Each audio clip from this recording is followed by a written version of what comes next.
Vou aproveitar para sentar aqui, que o Cadu tá tomando banho lá em cima, terminando de se arrumar para descer. A gente vai ver algumas coisas aqui. Para falar sobre isso que a Jéssica tá falando em relação a relacionamento. Isso é muito real. Relacionamento é sempre sobre a gente poderia, e faz, né, dentro da CIMT, abordar isso de diversas óticas diferentes para que você conseguisse entender a profundidade que existe por trás dessa frase. Não é uma frase em que a gente consegue explicar ela de uma forma rápida. Você precisa entender muitos fundamentos que estão por trás dessa frase. Mas sim, é um fato, é sobre a gente. E eu vi essa condução do relacionamento dela. Ela é minha amiga há muito tempo, então eu vi a condução e como que isso aconteceu, porque ela tinha determinadas aspirações e ele parecia não ter as mesmas aspirações, e de fato não tinha as mesmas aspirações que ela. Em que sentido? Ela entendia, por exemplo, que ela precisava estudar para conseguir, entre aspas, vencer na vida, para conseguir ter algo. Afinal, eles vieram de um lugar bem simples, um lugar... era interior, quase não tinham moradores na cidade deles, era uma cidade bem pequena. Então ela sempre encontrou o caminho do estudo como um caminho que levaria ela para algum lugar maior. Depois ela entendeu que não é só sobre isso, que existe muito por trás, né? A gente passa a vida toda estudando muitas vezes e quantas pessoas não conseguem ganhar dinheiro? Dinheiro não é sobre estudo. Não que você não precise estudar algumas coisas para conseguir ter dinheiro, mas não é sobre estudo, não é sobre faculdade. Então, ela acreditava muito nisso e ele, por outro lado, não tinha essa mesma visão que ela. Ele não tinha essa forma de pensar, entende? Então, por muito tempo, ele não conseguiu se encontrar. Ele estava buscando o caminho dele, mas não era o mesmo caminho que o dela. E várias outras questões pessoais que a gente não fica expondo, né? Mas que tá presente muitas vezes no relacionamento de todo mundo, várias questões que a gente se incomoda, né, que vem do outro, justamente porque o relacionamento ele é esse desafio. O outro ele tem crenças, ele tem uma determinada forma de pensar, ele tem uma determinada educação, ele tem uma forma de lidar com a energia dele. Então é um desafio quando a gente se junta. É um desafio a gente conseguir controlar a nossa energia em conjunto, controlar os nossos conflitos individualmente falando e controlar os conflitos que existem ali.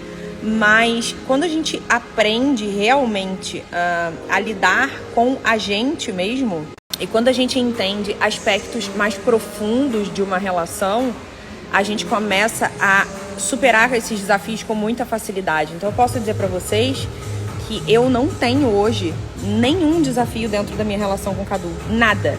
Não tem nada mal resolvido, não tem nada que possa causar briga, não tem nada que cause conflitos dentro da nossa relação.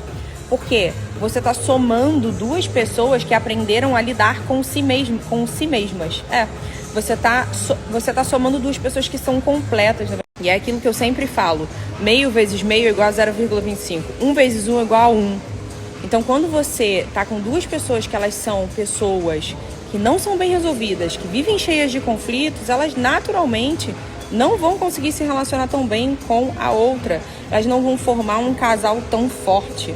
Agora, quando você puxa o bonde, né? Quando você vai na frente, quando você bota ali e fala assim, não, cara, eu vou me resolver.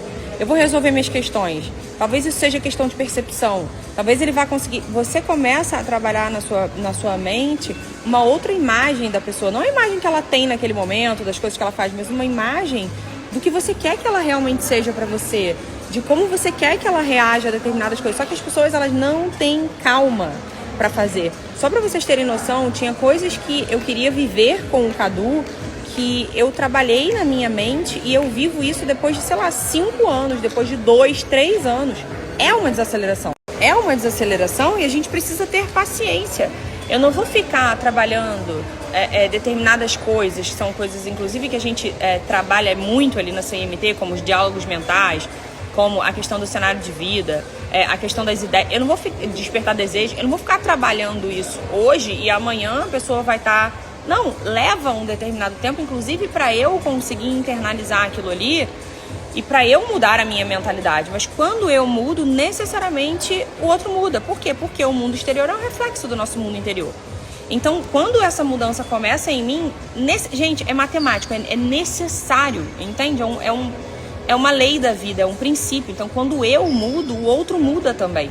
Então, o ponto é, eu preciso me resolver, eu preciso lidar com os meus conflitos, eu preciso mudar a minha percepção sobre a vida, eu preciso entender como a vida funciona, eu preciso estudar sobre. Aí, quando eu consigo fazer tudo isso dentro de mim, o outro vai mudar. E foi o que aconteceu com eles. Então, ela começou a trabalhar ela entrou na CIMT, ela começou a ver vários pontos que ela tinha total desconhecimento sobre relacionamento. Ela começou a aprender a despertar o desejo dele. Ela fez N coisas ali dentro desse processo, que são realmente exercícios que a gente precisa fazer na vida, para tudo, para todo tipo, com cliente, com relacionamento, com qualquer pessoa. Ela aprendeu a fazer determinadas coisas e ela viu as coisas se redesenharem na frente dela de uma forma que ela... Assim, ele se encontrou profissionalmente, ele tá ganhando dinheiro, eles estão vivendo um relacionamento muito mais completo, uma união muito mais completa, mas a mudança começou dentro dela. Não é que ele tem que fazer, é muito fácil a gente ficar botando no outro. Não funciona. Passa a vida inteira querendo que o outro mude e você vai ver, não funciona.